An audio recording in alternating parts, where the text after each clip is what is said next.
When Illumination released their latest adaptation of the Super Mario Bros., it was a big success, from clever marketing to accurately depicting these beloved characters, to having a fun mushroom kingdom for Mario to explore. But this wasn't the first time they made a movie about Mario and his gang.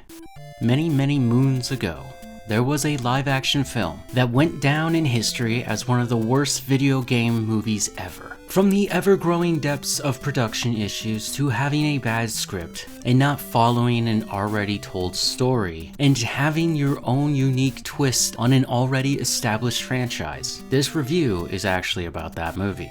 The film begins with a mysterious woman who steals an egg from an alternate dimension that mirrors our own world. The egg was dropped off at a nunnery where it hatched into a human child, so realism is off the table immediately. We are then introduced to the wacky Brooklyn plumber brother team, the Mario Brothers. Mario is played by Bob Hoskins, who is already a seasoned actor at this point, and his much younger brother, Luigi Mario, played by John Leguizamo. We're not supposed to talk about him, as they try to get work because they're struggling with their bills. This is when we are introduced to Daisy, a young college-educated woman who is trying to excavate dinosaur bones, despite receiving considerable pushback from an evil businessman, Mario's rival, and maybe a mafioso, Scapelli. Luigi, of course, is smitten with Daisy and asks her out on a date in the middle of this debacle. The date is actually a double date where Mario's date, I've said date too many times, is Daniela. No, not Pauline like in the actual games, but someone totally different. And they eat Italian food because that's just what it is. Daisy takes Luigi back to the excavation site to see her work when people run out of the site, causing a flood. Luigi, being the plumber, thankfully comes up with a solution. Don't fix the massive leak, but instead run home and find your older brother Mario to get his help. Mario and Luigi fix the leak, and Daisy's meteorite necklace leads them deeper into the cave where they get sucked into a wall into another dimension.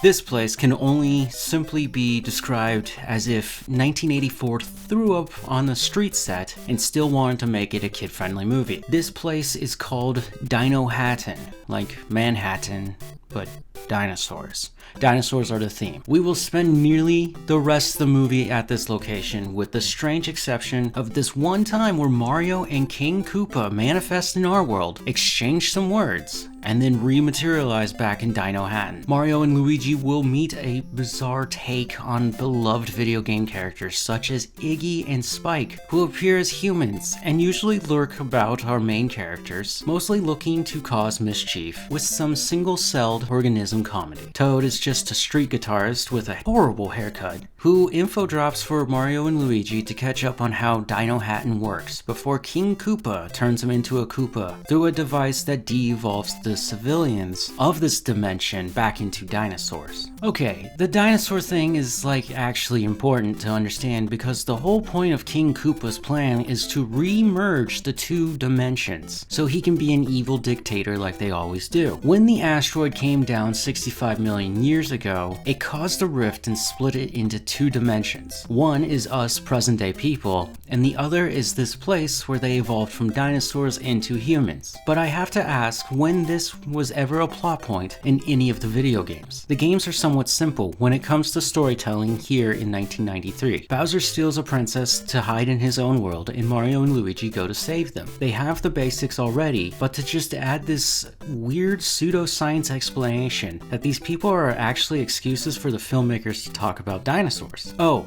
and of course, King Koopa is very unique and special because he comes from the ancestral line of the Tyrannosaurus Rex, because he's king. Get it? We meet something very awesome in this movie, and I believe wholeheartedly that this adaptation of Yoshi in live action is just too cool. He's a baby raptor that's somewhat house-trained like a dog. I only wish we had more screen time with the dude, and he never ate anyone to poop them out as an egg.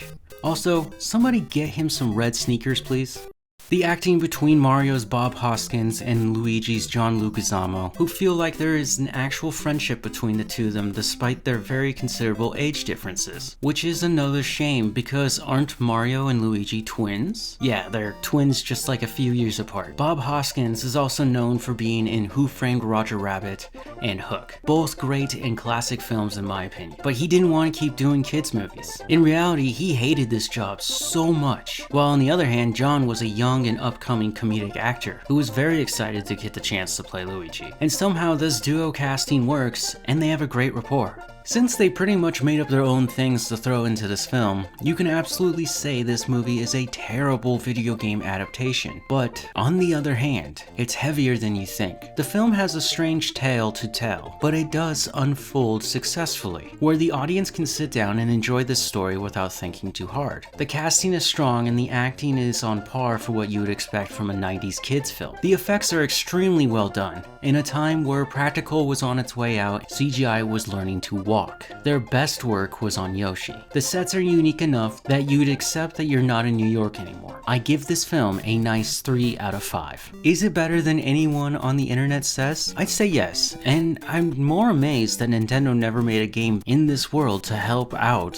with the movie or something. The damned thing went down as a financial failure. Only through time has it gained a cult following. In fact, I'm lucky enough to have a DVD copy of this movie and a disc drive to watch it. Hollywood has tried to bury this thing. Now, with the new Illumination film, the big key difference on why I like this movie over the new one is there's no stupid Peaches song. Like seriously, it's not even good.